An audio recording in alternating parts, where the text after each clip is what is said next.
Good morning friends. ഇന്ന് ഒരു variety ആയിട്ടുള്ളൊരു വീഡിയോ ആയിട്ടാണ് ഞാൻ വന്നിരിക്കുന്നത്. എന്ന് വെച്ചാൽ ഇന്നത്തെ ഐഡിയ എന്ന് പറഞ്ഞാൽ ഞാനിപ്പോൾ വീട്ടിലാണ് ഉള്ളത്. സമയം രാവിലെ 7:28. അപ്പം നമ്മൾ കരുനാഗപ്പള്ളിക്ക് പോകുന്നു.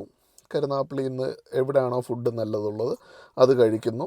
ഇന്നത്തെ ഡേ സ്പെൻഡ് ചെയ്യുന്നു. ഇന്നത്തെ ഡേക്ക് വേറൊരു പ്രത്യേകത കൂടെ ഉണ്ട്. എൻ്റെ ബർത്ത്ഡേ ആണ്. ഈ വയസ്സാം കാലത്ത് എന്ത് ബർത്ത്ഡേ എന്നൊക്കെ കോമഡി പറയുന്നവരുണ്ട്. പക്ഷേ അങ്ങനെയല്ല, ബർത്ത്ഡേ എന്നും നമുക്ക് വളരെ സന്തോഷമുള്ള ഒരു ദിവസമാണ്. വളരെ പോസിറ്റീവായിട്ട് കാര്യങ്ങൾ ചെയ്യുന്ന ഒരു ദിവസമാണ്. അപ്പോൾ ഇന്നത്തെ ബർത്ത്ഡേ ഞാൻ കരുനാഗപ്പള്ളിയിലേക്ക് പോവുകയാണ്. അപ്പോൾ അതിൻ്റെ ഇടയ്ക്കുള്ള എൻ്റെ വിശേഷങ്ങളും കാര്യങ്ങളും മാത്രമുള്ള ഉൾക്കൊള്ളിച്ചുകൊണ്ടുള്ള ചെറിയൊരു വ്ളോഗ് ചെയ്യാനാണ് ആഗ്രഹിക്കുന്നത്. അപ്പം നമുക്ക് നോക്കാം എങ്ങനെ വർക്കൗട്ട് ആവുമെന്ന് എനിക്കറിയില്ല. ഓക്കെ ഗൈസ്, അങ്ങനെ വണ്ടി സ്റ്റാർട്ട് ചെയ്തു. നമ്മൾ കരുനാഗപ്പള്ളിക്ക് പോവുകയാണ്. സംഭവമൊക്കെ കൊള്ളാം. നല്ല പ്രഭാതം, കുഴപ്പമില്ല, വലിയ ട്രാഫിക്കൊന്നും ഇല്ലാതെ സുഖമായിട്ട് ഓടിച്ചു പോകാം. പക്ഷേ റോഡ് പണി നടക്കുന്നത് വല്ലാത്തൊരവസ്ഥ തന്നെ കേട്ടോ. കരുനാഗപ്പള്ളി ഇന്നലെ രാത്രിയിൽ ഏതാണ് ഇന്നലെ റോഡ് പണിയൊക്കെ നടക്കുന്നത് കൊണ്ട് റോഡ് ഭയങ്കര മോശം. ഇന്നലെ രാത്രിയിൽ ഏതാണ്ട് ഞാൻ മറ്റേ സിനിമയ്ക്ക് കയറിയായിരുന്നു, പൈങ്കിളി. അപ്പം പൈങ്കിളി സിനിമ കഴിഞ്ഞ് ഇറങ്ങി കരുനാഗപ്പള്ളി രാത്രി എന്തോ ഒരു 1:30 ആയി വെളുപ്പിന്. ആ സമയത്ത് കരുനാഗപ്പള്ളി ബ്ലോക്കായിരുന്നു. ഈ റോഡ് പണി നടക്കുന്നത് കാരണം. റോഡ് അത്യാവശ്യമാണ്, പക്ഷേ ബാക്കിയുള്ളവർക്കൂടെ സഞ്ചരിക്കാനുള്ള ഒരു സ്ഥലം ഉണ്ടാക്കിയാൽ നല്ലതായിരിക്കും എന്ന് തോന്നുന്നു. പൈങ്കിളി സിനിമയെപ്പറ്റി പറയുകയാണെങ്കിൽ ഫസ്റ്റ് ഹാഫ് ഒരു കുറച്ച് ഇഴച്ചിലുണ്ടായിരുന്നു. സെക്കൻഡ് ഹാഫ് നൈസായിട്ട് ചെയ്തിട്ടുണ്ട്. ജിസ്മ അടിപൊളിയായിട്ട് ചെയ്തിട്ടുണ്ട്. എനിക്ക് നല്ലപോലെ ഇഷ്ടപ്പെട്ടു. പിന്നെ എല്ലാവർക്കും ഈ സിനിമ ദഹിക്കണമെന്നില്ല. പിന്നെ ഫാഫ എൻ്റെ അഭിപ്രായത്തിൽ ഈ മെൻ്റൽ ഡിസോർഡറിനെ ഒരുപാടായിട്ട് പുള്ളി പോയിൻ്റ് ചെയ്യുന്നുണ്ട് പല സിനിമയിലും. ട്രാൻസിലാണെങ്കിലും ഇപ്പം അതിനുമുമ്പ് സായി പല്ലവിയായിട്ടൊരു മൂവി ഉണ്ടായിരുന്നല്ലോ, അതിരൻ. അപ്പം സംഭവം കുഴപ്പമില്ല, എനിക്കിഷ്ടപ്പെട്ടു. നല്ലതായിട്ട് ചിരിക്കാൻ കുറച്ചുണ്ട്.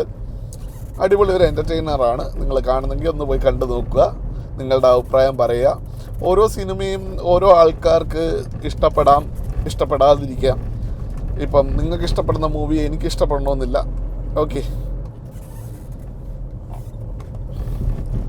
അങ്ങനെ നമ്മൾ ഏതാണ്ട് കന്നേറ്റി പാലം കഴിഞ്ഞിരിക്കുകയാണ്. 7:36. അപ്പം ഞാൻ നോക്കിയിട്ട് പുട്ടുകടയിൽ രാവിലെ പുട്ടായി കാണും. നമുക്കൊന്ന് പുട്ട് ട്രൈ ചെയ്യാം. പുട്ടുകട ഇതുവരെ വീഡിയോ ചെയ്തില്ലല്ലോ. ഇത് അങ്ങനെ ഒരു റെസ്റ്റോറൻറ്റ് വ്ളോഗോ അങ്ങനെയൊന്നുമല്ല.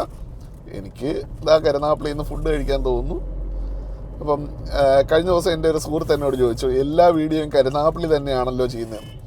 അപ്പം എൻ്റെ സ്വന്തം സ്ഥലം ആദ്യമേ എല്ലാം മൊത്തം ചെയ്യണ്ടേ, എന്നിട്ട് വേണ്ടേ ബാക്കി ചെയ്യാൻ. അപ്പം നമുക്ക് പുട്ടയുടെ എത്തിയിട്ട് ബാക്കി വിശേഷങ്ങൾ കാണാം. നമ്മുടെ കരുനാഗപ്പള്ളി HNJ മോളാണ്. മോളിനകത്ത് ഇപ്പോൾ ഒരുപാട് മാറ്റങ്ങളൊക്കെ വന്നു കേട്ടോ. ഇത് ഒരു ആര്യാസ് അതിനകത്ത് സ്റ്റാർട്ടായി. പിന്നെ അത്യാവശ്യം ഒന്ന് മെച്ചമായി മോള്. പുട്ടുകടയുടെ പാർക്കിംഗ് ആണ് ഒരു വിഷയം. നോക്കാം. ഇതാണ് കരുനാഗപ്പള്ളിയുടെ ഹൃദയം എന്ന് വിളിക്കാൻ പറ്റുന്ന ഒരു ഹോട്ടലാണ് പുട്ടുകട. എത്രയോ വർഷങ്ങളായിട്ടുള്ള ഒരു ഹോട്ടൽ. എന്തായാലും ഫ്രണ്ടിൽ ഒരു വണ്ടി ഇടാൻ സ്ഥലമുണ്ട്. ശരിക്കും പറഞ്ഞാൽ കരുനാഗപ്പള്ളിയിൽ ഈ ഡ്യൂട്ടി ഫ്രീ സാധനങ്ങൾ, ഹോട്ടലും എല്ലാം കൂടെ സ്റ്റാർട്ട് ചെയ്തിട്ട് ഏകദേശം എത്രയോ വർഷങ്ങളായി. ഞാനൊക്കെ എൻ്റെ ചെറുപ്പകാലം തൊട്ടേ പുട്ടുകടയിൽ വരുന്നതാണ്. അവിടെ ഒരു നോ ഔട്ട്സൈഡ് ഫുഡെന്ന് എഴുതിയിരിക്കുന്നുണ്ടോ. അതിൻ്റെ ബാക്കിൽ ഒരു നാഷണലിൻ്റെ ഈ പറയുന്ന കാസറ്റ് പ്ലെയറാണ് ഇരിക്കുന്നത്. അതൊന്നും ശരിക്കും ഇപ്പോൾ എങ്ങും ഇല്ലല്ലോ. കാസറ്റ് പ്ലെയറൊക്കെ എവിടെ ഉണ്ട്. ഇപ്പം കുറേ സ്പ്രേകൾ കാര്യങ്ങളെല്ലാം ഇരിപ്പുണ്ട്. നമ്മൾ ഒരു പുട്ട് പറഞ്ഞു, ഒരു കടലക്കറിയും പറഞ്ഞു, ഒരു ചായയും പറഞ്ഞു. അപ്പോൾ ഇവിടെ നിന്ന് സ്റ്റാർട്ട് ചെയ്യുകയാണ് ഇന്നത്തെ ദിവസത്തെ ഫുഡ്. കരുനാഗപ്പള്ളി വന്നാൽ ശരിക്കും പുട്ടുകട ഒരു നല്ല ഓപ്ഷൻ തന്നെയാണ്. അടിപൊളി ആഹാരം. രാവിലെ നല്ല പുട്ടും കടലയും ബീഫ് റോസ്റ്റൊക്കെ ആയിട്ടുണ്ട്. എന്നുവെച്ചാൽ ഒരു സമയത്ത് രാവിലെ 3 മണി സമയത്ത് ആദ്യത്തെ ചെമ്പ് ബീഫ് റോസ്റ്റ് ആവും. പക്ഷേ അത് ഭയങ്കര ടേസ്റ്റ് എന്ന് വെച്ച് കഴിഞ്ഞാൽ ആ ഭയങ്കര രുചി വെച്ചാൽ രാവിലെ 3 മണിക്കൊന്നും ഇവിടെ വണ്ടി ഇടാൻ പോലും സ്ഥലം കിട്ടാത്ത അത്ര രീതിയിൽ തിരക്കുകൾ ഉണ്ടാവുമായിരുന്നു.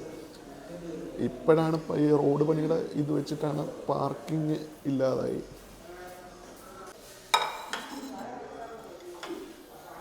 അങ്ങനെ നമ്മുടെ സുന്ദരം പുട്ടും കടലക്കറിയും. ഈ സ്പൂൺ ഇവിടെ ഇരിക്കട്ടെ. നമ്മൾ പിന്നെ ഈ സ്പൂൺ കൊണ്ടൊന്നും കോരി ഒഴിച്ച് കുളമാക്കുന്നില്ല. ആഹാ,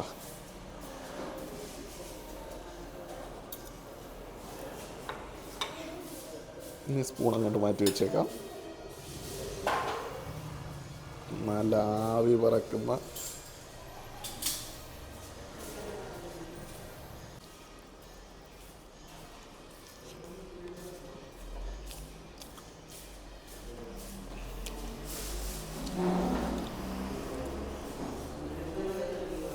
നല്ല ചൂടാണ് കേട്ടോ.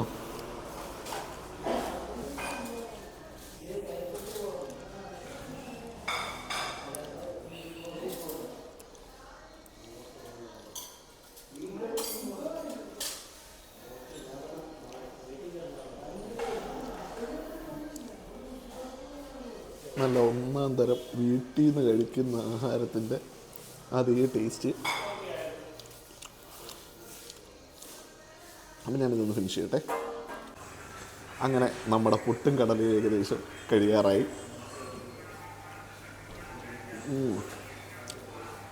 ഞാൻ പറഞ്ഞില്ലേ, പണ്ട് ഈ പറയുന്ന എവിടെ യാത്ര പോയാലും ഏത് രാത്രി വന്നാലും ഇവിടെ നിന്നായിരുന്നു. കരുനാഗപ്പള്ളിക്ക് ഒറ്റ ഓപ്ഷനേ ഉണ്ടായിരുന്നുള്ളൂ, പുട്ടുകട. ഇവിടുത്തെ ഒരു ഫുഡിൻ്റെ ടേസ്റ്റ് വേറെ എങ്ങും ഉണ്ടായിരുന്നില്ല. വീണ്ടും ഞാൻ പറയുന്നു, ഈ റോഡ് വികസനം വന്നു. റോഡ് വികസനത്തിൻ്റെ പേരിൽ സ്ഥലമെടുപ്പൊക്കെ ആയതിൻ്റെ പേരിലാണ് പാർക്കിംഗ് കുറവ്.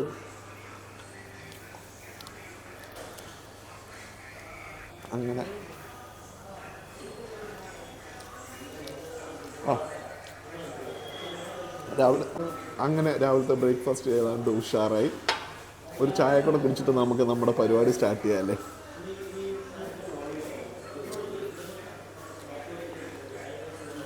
ഈ ബോർഡിന് തന്നെ ഏകദേശം എൻ്റെ പകുതി പ്രായം കാണും. അത്രയും വർഷങ്ങളായിട്ടുള്ള